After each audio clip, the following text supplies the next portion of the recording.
अस्सलाम वालेकुम ख़वातीन हज़रात, मैं हूं आपका मेज़बान सुमैर। तो आज के नए प्रोग्राम में हम आपको खुशामदीद कहते हैं। दोस्तों, आज की इस वीडियो में हम कुछ ऐसी पाकिस्तानी सेलिब्रिटीज़ के बारे में बात करने जा रहे हैं जिनका बचपन और जवानी के शुरू के दिन बहुत ही अच्छे शरीफ घराने में गुजरे। उनकी तरबियत एक अच्छे ख़ानदान में हुई, लेकिन जैसे ही वो जवान हुई तो फिर उन्हें शोबिज़ का रुख करना पड़ा और शोबिज़ में आते ही फ़ैन फॉलोइंग, पैसा, दौलत, शोहरत ने उनकी ज़िंदगी को बदल के रख दिया। कुछ लोगों ने उनको बोल्ड लाइफ स्टाइल का लक़ब दिया, कुछ लोगों ने उनको स्टाइलिश का लक़ब दिया, कुछ लोगों ने उनको ग्रूमिंग का लक़ब दिया और कुछ लोगों ने उनको बेगैरती का लक़ब दिया। आज की इस वीडियो को देखने के बाद आप लोग क्या लक़ब देंगे और आप लोगों को क्या लगता है कि जब शोहरत आती है, पैसा आता है, दौलत आती है, तो जब इंसान बोल्ड हो जाता है, यानी कि उसके पूरे के पूरे कपड़े बिल्कुल थोड़े से होकर रह जाते हैं, तो आप उसको क्या लक़ब देंगे? आप क्या समझेंगे कि इन्होंने अपने आप को ग्रूम किया या अपनी ज़िंदगी को बर्बाद किया? तो चलिए वीडियो शुरू करते हैं, लेकिन उससे पहले आप दोस्तों से गुजारिश है कि अगर अभी तक आपने हमारे चैनल को सब्सक्राइब नहीं किया तो सब्सक्राइब कर दें और बेल आइकन पर क्लिक करना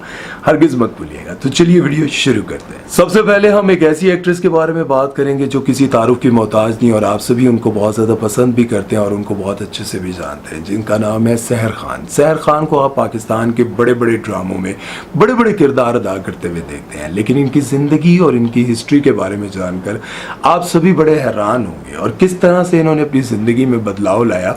और ये सब कुछ जानने के बाद आप लोगों ने इनके बारे में कमेंट सेक्शन में अपनी राय जरूर देनी है। सहर खान का ताल्लुक एक बहुत ही गरीब घराने से था और इनको पढ़ने लिखने का बिल्कुल भी शौक नहीं था। ये अपनी दोस्त के साथ फुट्टा मारकर स्कूल से सीधा हम टीवी के मॉर्निंग शो में पहुंच जाती हैं और वहां पर इनकी मुलाकात होती है सनम जंग से। सनम जंग को ये इस शोबिज़ इंडस्ट्री को ज्वाइन करने का कहती हैं, तो सनम जंग इनको ऑडिशन देने का कहती हैं और ये ऑडिशन देती हैं और सिलेक्ट हो जाती हैं। ये घर से स्कूल के बहाने जाती है और स्कूल से फुट्टा मारकर सीधा वहां पर सेट पर पहुंच जाती है और आहिस्ता आहिस्ता ये चुप करके वहां पर काम करना स्टार्ट कर देती हैं। लेकिन जब इनके घर वालों को पता चलता है कि ये स्कूल नहीं जा रही है, स्कूल से सीधा वहां पर चली जाती हैं, तो इनके घर में बहुत शोर शराबा मचता है, क्योंकि घर वाले बहुत ही शरीफ थे और वो नहीं चाहते थे कि उनकी बेटी शोबिज़ इंडस्ट्री में जाए। लेकिन सबके इतराज के बावजूद इनकी दादी इनका साथ देती है और इनसे ये वादा लेती हैं कि तुम शोबिज़ इंडस्ट्री में जा रही हो तो कभी भी कोई गलत काम नहीं करोगी, पूरे कपड़े पहनोगी, अच्छे सीन करोगी, सोबर काम करोगी। अब ये वादा करती हैं और फिर शोबिज़ इंडस्ट्री में आ जाती हैं। शुरू में ये स्पोर्टिंग रोल करती रहती हैं। जिन ड्रामों में इन्होंने स्पोर्टिंग रोल किए उनमें शामिल थे नकबज़न, सांवरी और मुश्क, और उसके बाद इन्होंने लीड कैरेक्टर करना शुरू कर दिया। लेकिन जब इस लड़की को रातों रात हमजा सुहेल के साथ इतनी ज्यादा शोहरत मिल गई है तो ये तो अपनी सकाफत को ही भूल गई है, क्योंकि उस वक्त हमजा सुहेल के साथ इनका एक इतना गंदा फोटोशूट आता है जिसकी वजह से लोगों को बहुत बुरा लगता है। उस फोटोशूट में ये हमजा सुहेल की गोद में बैठी होती है। जब इनसे पूछा जाता है कि आपने अचानक से एकदम अपने आप को इस तरह से चेंज कर लिया और इस तरह का बोल्ड फोटोशूट करवाया तो आपको अजीब नहीं लगा? तो ये कहने लगी कि मैंने ऐसा कुछ नहीं किया, ये सारे का सारा गन जो है एडिटर ने किया है। उम्मीद पाशा जो है ना फजा की गोद में बैठी, but you are sitting in his lap in one of the scenes. नहीं, वो एडिट था। अच्छा ठीक है, हाँ चीट किया। राइट इनको मजाक लग रहा है। सारे मिलके हमको पागल बना रहे हैं। नेक्स्ट है वो सेलिब्रिटी जिनके डिंपल्स के आप सभी बहुत दीवाने और जब से वो शोबिज़ इंडस्ट्री में आई हैं तब से लेकर अब तक उनके चर्चे कहीं ना कहीं सुनने को और देखने को मिलते ही रहते हैं। मैं बात कर रहा हूँ हानिया आमिर की, जिनका आजकल एक ड्रामा फहद मुस्तफ़ा के साथ बहुत सुपर हिट जा रहा है। आप लोग नाम कमेंट सेक्शन में लिखिएगा।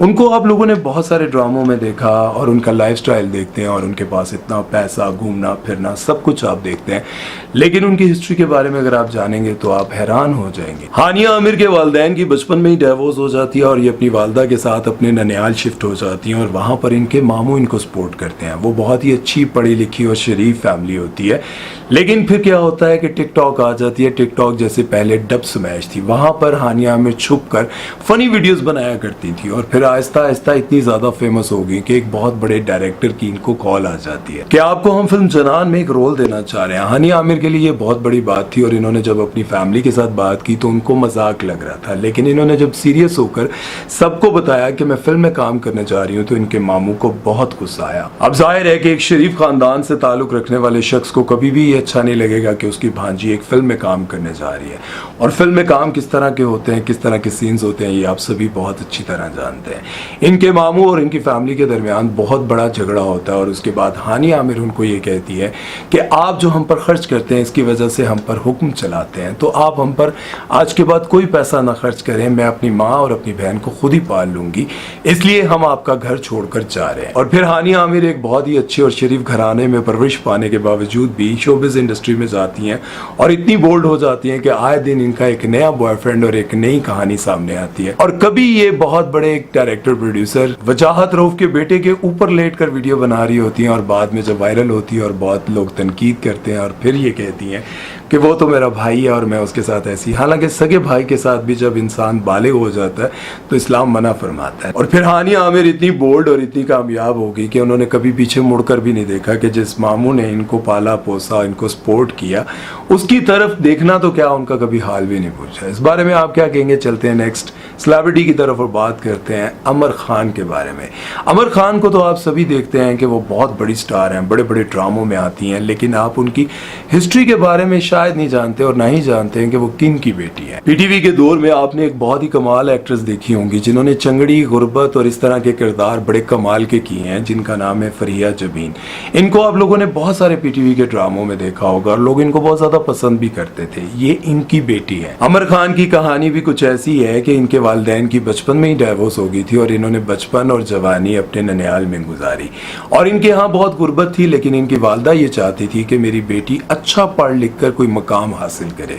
तो फिर होता यह है कि उस वक्त में गुर्बत होने के बावजूद भी उन्होंने अपनी बेटी को बीकन हाउस में पढ़ाया। लेकिन आप ये नहीं जानते कि इनका बचपन बहुत अच्छा, सीधा सादा और सोबर लड़की वाला गुजरा है। मतलब ये इस तरह के कपड़े कभी भी नहीं पहना करती थी, लेकिन इनके अंदर फिल्म स्टार बनने की बहुत ख्वाहिश थी। पढ़ाकू लड़की होने के साथ साथ ये सोचती थी कि मैं बड़ी होकर फिल्म स्टार बनूंगी, लेकिन अपनी वालदा को कभी नहीं कहा करती थी।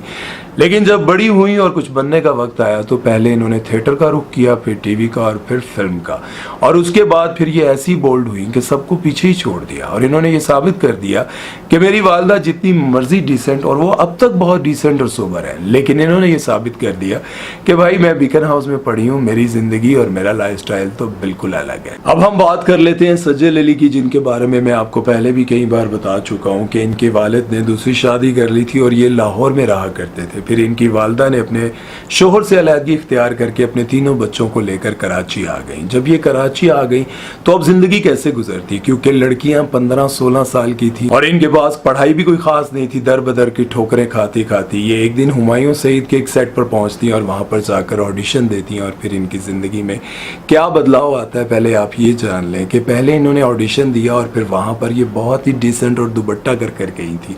फुल स्लीव्स इन्होंने कपड़े पहने हुए थे, लेकिन कोई ये नहीं जानता था कि कल की सज्जल हॉलीवुड और बॉलीवुड में जाकर किस तरह के सीन करेगी। कोई नहीं जानता था कि आज की ये सोबर और डिसेंट किस्म की ठोकरें खाने वाली सज्जल और सबूर अपनी जिंदगी किस तरह से बदल लेंगी। ऐसे रास्ते को इख्तियार किया कि जब आप अकेले बैठे और अपने आप से बात करेंगी तो यकीनन आपको दुख होगा कि आज हम किस रास्ते पर चल पड़ी हैं। मैं ये कहता हूं कि अगर कोई भी एक्ट्रेस शोबिज इंडस्ट्री में अगर काम कर भी रही है तो वो ये ना भूले कि कल हम किस तरह के हुआ करते थे। आयशा उमर के बारे में अगर आपको बताऊं तो आयशा उमर की जिंदगी भी कुछ ऐसी ही गुजरी है।